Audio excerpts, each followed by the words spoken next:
Hello everyone, and thank you for listening to this third episode of Wild Wanderer. Be sure to look at the description for links to my website, book, and helpful links to topics I'll be discussing today. In the last episode, I talked about the 10 essentials to bring with you while hiking, but I thought today we'd go over them one by one. 10 seems like a big number of items to some people, but in reality, they're not as daunting as they seem. In fact, they should all fit into a simple school backpack and maybe even into something smaller, if you plan right. So, what are the 10 essentials? Now's a good time to get paper and pencil ready, or to get out your phone so you can take notes. I'm going to list them, then go into detail about each item, and add a few of my own personal essentials to the list. Once again, this shouldn't seem daunting. These are all small items intended to help you survive should you get lost or need to spend an unexpected overnight on the trail. And if you're worried about getting lost on the trail and spending an unexpected overnight, I'll be discussing that in my next episode. So, the 10 essentials are navigation, flashlight, sun protection, first aid kit, knife, fire, shelter, food, water, and clothing. Okay, so let's start with navigation. Navigation is something you use to help you find your way. And in my experience, I like to have several of these tools in my back pocket just in case something goes wrong. So usually people think about this as a map and a compass, both of which are very important. But this can also include a personal locator beacon, satellite messenger, or GPS device. Having a compass and map are great, but if you don't know how to use them, they're useless. So are the other devices. I like to have a printed map as well as coordinates on my phone through a GPX file. The printed map I put in a Ziploc bag just in case I run out of phone battery and need to use a topographic map. Hikers and mountaineers entering the backcountry should know how to read a topographic map and also how to use a compass. Next is a flashlight. I know a lot of you are thinking, hey, I got a flashlight app on my phone, that'll work. But in an emergency situation, oftentimes the first thing to go is your phone battery, or you're lost because you lost your phone. Having a dedicated flashlight just for emergency purposes is important. And extra points if it's a solar-powered flashlight or a solar bank, as it can recharge your phone, it recharges in the sunlight, and it'll stay lit for numerous hours. Next is sun protection. This means sunglasses, clothing that will shield you from the sun, and sunscreen. I'm not a big fan of sunscreen personally because I just don't like the way it makes my skin feel, but I've found wearing light, moisture-wicking layers that cover my arms and legs negates the need for sunscreen everywhere but my hands and face. In any event, at all times of the year, having sun protection is important, especially on your head.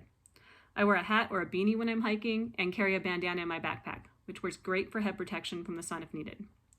And another tip, if it's really hot outside, you can always dip your hat or bandana in water and then wear it to cool off. A first aid kit is also extremely important, but it doesn't need to weigh 10 pounds. Take the stuff you think you're going to need. A few Band-Aids, some pain pills in case you injure yourself, insect repellent, Benadryl for stings or bites, and if you're worried about getting lost and take medications, a few of the necessary medications you'll need. This includes an EpiPen if you need it.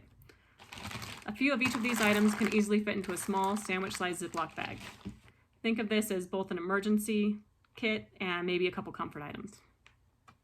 Next is a knife. I have a small pocket knife in my bag, which is useful for cutting everything from stray strings off my jacket to slicing paracord and cutting small sticks of wood. You'd be surprised at how useful a small pocket knife can be when you need a tool to cut something. You'll also want something to start a fire. A lot of people bring matches because they're easy, but if they get wet, they're not of much use. I always have a ferro rod with me, but if you don't know how to use them, it's not of much use either. So basically what I'm saying is have tools to start a fire with that you're comfortable using. I have a small lighter, matches, and a ferro rod in my emergency pack, but I also have a few small birthday candles and a folded up piece of newspaper in there as well.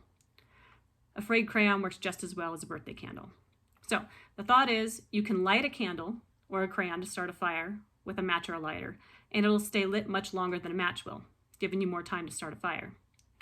Having a candle and a piece of newspaper in a Ziploc bag to avoid getting wet has helped me out on numerous occasions when I couldn't keep a fire lit because the wood was just too damp. Some other good fire starters are cotton balls soaked in Vaseline and empty bags of potato chips, So if you bring a snack bag of chips on your hike, be sure to save the bag in your fire kit instead of your trash bag. Shelter is a piece of equipment that trips a lot of people up. No, you do not need to hike with a tent. A small space blanket from the dollar store will work just fine. You just need something to keep you out of the elements in case of an unexpected overnight. It's also a good signaling device, and it's shiny and it's really easy to see. Next is food. Having some extra food in case of an emergency is an easy item to bring. Just make sure it's something you'll eat. I've heard of people bringing granola bars because that sounded like a good hiking snack. And then they found out they didn't like granola bars, so they didn't eat them. So make sure you bring something you'll eat. For some reason, when I'm hiking or backpacking, I crave beef jerky and dried mangoes. I brought other things, but I'm always drawn to these each time. So bring something you'll eat. Extra water is important, especially if the weather will be warm. I usually have a full water bottle on the side of my pack and another one on the inside in case I need it. And shout out to She Summits 14ers who gave me this water bottle. If you're a female who's never summited a 14er and want to, check them out. Finally, extra clothes. This is usually just a rain jacket and pants in case of rain or an unexpected overnight. These are lightweight items. I usually start out my hike wearing anyway, and then I transfer them to my pack. So those are the 10 essentials, and a few extra items beyond the 10 essentials I always have in my pack are microspikes, a solar powered battery charger, and surveyor's tape. I'm going to talk about surveyor's tape in the next episode. So for those of you who don't know what they are, microspikes go over your shoes to give you added traction when there's ice on the trail. Kind of like how cleats give you traction on a field. Microspikes are helpful in the ice and the snow, yes, but they're also really helpful on scree and sand and loose dirt. They give the same kind of traction. These are light and a staple in my pack every month out of the year. I know I'd like to mention this, have a solar power battery charger. This is really helpful in case you get lost. Mine will recharge my phone 5 times from 0 battery, and it charges as I hike. Just make sure you bring a cord for your device as well. Finally, I always line the inside of my pack with a plastic garbage bag. This way, if it does rain on my hike, the items inside stay dry. I hope this episode was helpful to you and that you continue to watch more episodes. And to help me keep these episodes coming, please ask me questions. Thanks for watching, and remember, I want you to win at life and enjoy the adventure.